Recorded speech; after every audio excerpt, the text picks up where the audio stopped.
Team.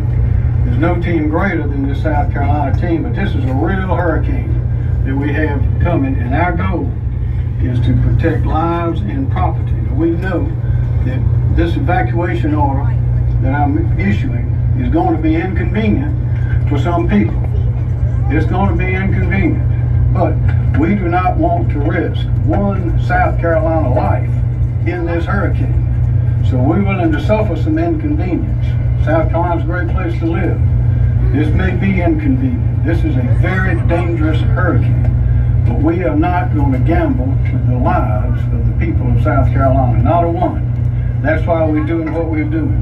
Three main things. At noon tomorrow, September 11th, I have already ordered the mandatory evacuation of all people in all of the evacuation zones. And you see them there on that map. You see all those different colors. That's almost all of the counties along the coast.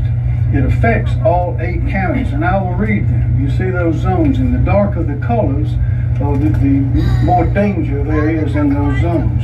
There are 8 counties: Jasper, Beaufort, Colleton, Charleston, Dorchester, Berkeley, Georgetown, and Horry.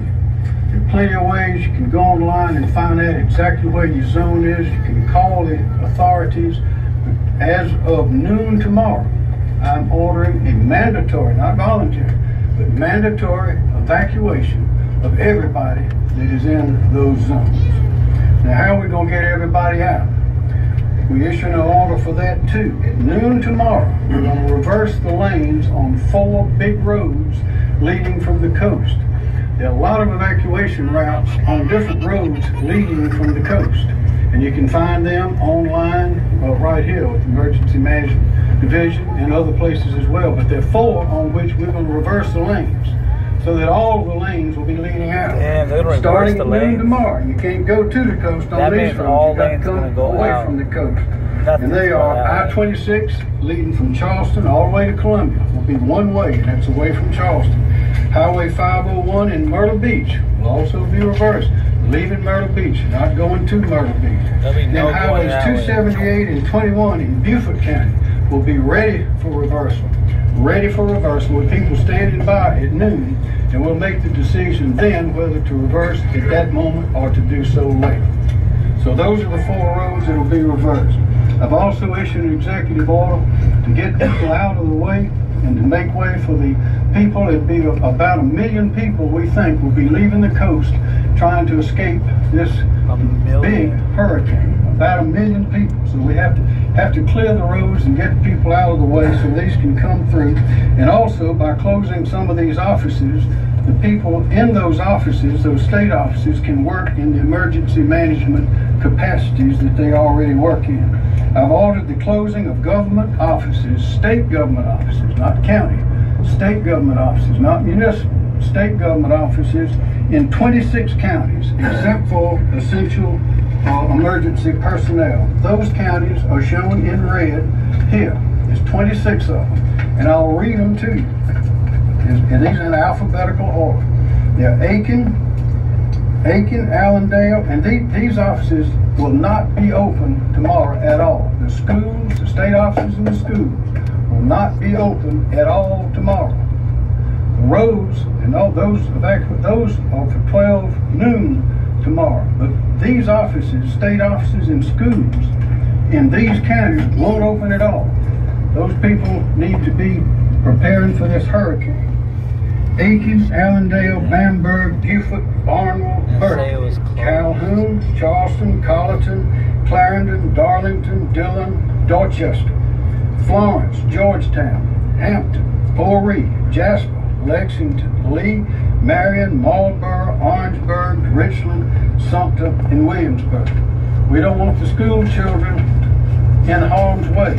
We will have to use some of those school buses, so we have to close the schools. We're going to need some of those schools for evacuation shelters. It'll be set up, so the school has to be out. And as I say, in the state offices, there are a lot of emergency personnel who work in state offices who will be on the scene tomorrow working with the team around South Carolina to keep things safe for the rest of us. The county governments will decide when, and the municipal governments will decide when to close their offices. One more thing is I've issued the order already, and it is in effect for mandatory medical evacuation of all hospitals and medical facilities, and that includes nursing homes in these areas in the earlier map, the evacuation areas, evacuation zones. They are there to begin moving already. We issued that order earlier today. So that's you have it. I need to say that our South Carolina team is experienced, they're dedicated, they work enormously well together. We've had experience recently, and I don't think anybody can do it any better than we can. But what we must remember is this hurricane is coming, and you can't look out the window and see it right now from Columbia where we are. But if you were to go out there in the ocean, before long, you might find winds of 155, 145 miles an hour, and we know it's going to hit somewhere to have a dramatic impact on South Carolina. Whether if it hits closer to North Carolina, then we still know throughout South Carolina we'll have heavy rains, we'll have heavy winds, we're going to have power lines down. People, we need to prepare. We still have time now to prepare. We urge you to do that.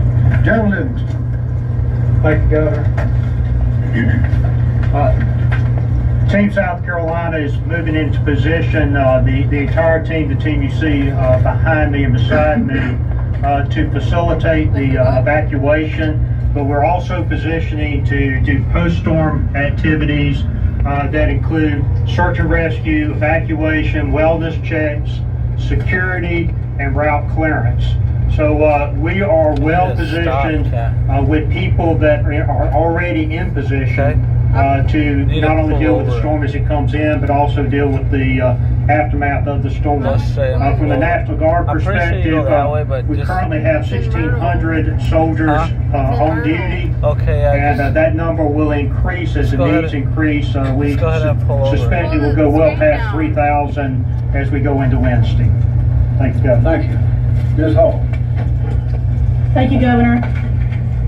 Currently, the South Carolina Department of Transportation has over 3,000 employees ready to deploy into the area and engage in our response and recovery operations.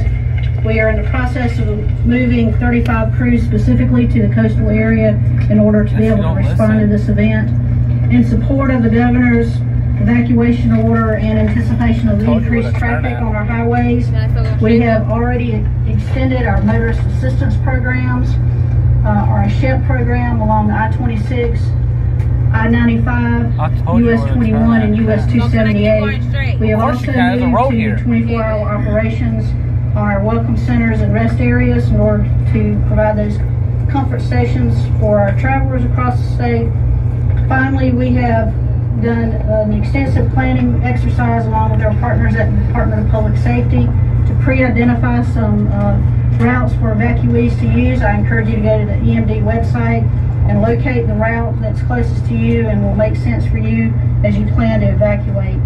And then last but not least, again, in support of the Governor's order for the evacuation, we will be lifting or suspending the tolls on the Cross Island Parkway in Hilton Head effective noon tomorrow. Thank you, Governor. Thank you. Mr. Smith. Thank you, Governor. Leroy Smith, Director of the South Carolina Department of Public Safety. As the Governor stated, we are planning for a full coastal evacuation, including the 4 lane reversals that the Governor mentioned earlier. The 4 lane reversals route, as he stated, throughout the 3 conglomerates, southern, central, and the northern conglomerates.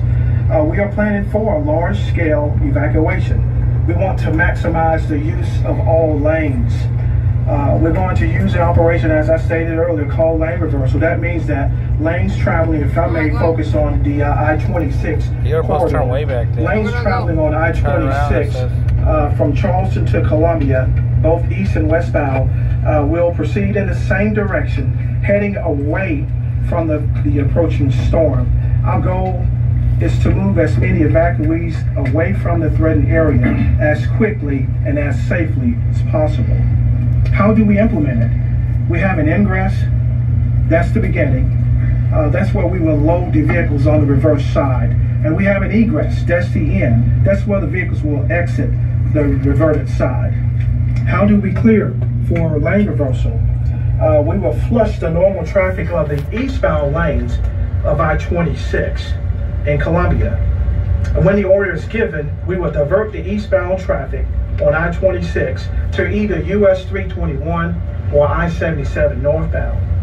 During the flushing phase of it, if your vehicle is in front of the trooper's vehicle on I-26 corridor eastbound, if your vehicle is in front of that trooper's vehicle, you get what we call a free ride or a push all the way to the Charleston area. However, if your vehicle is behind that trooper's vehicle on the I-26 eastbound corridor, your vehicle will be diverted to either US 321 or I-77 northbound.